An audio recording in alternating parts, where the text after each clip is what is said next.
Hi there, it's me again. Look at what I've got. So, bumili ako nitong brush para sa ating mga water bottle. Napakamahalaga po ng product na ito, mami, para mapanatiling malinis ang mga lagayan ng tubig na iniinom ng ating mga anak. Ayan po. So, mayroon po siyang 4 brushes. So, kumuha ako ng 4 kasi para sa akin useful talaga to.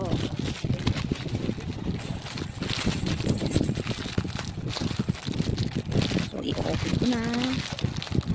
So, yan. Yung brush na yan para dun sa mga lalagyan ng bibig. So, yung mga maliliit para sa bibig, tsaka holes ng mga inuman. So, yan. Very useful. So, masisigurado talaga nating malinis yung mga water bottle. Yan. Thank you for watching, mommy!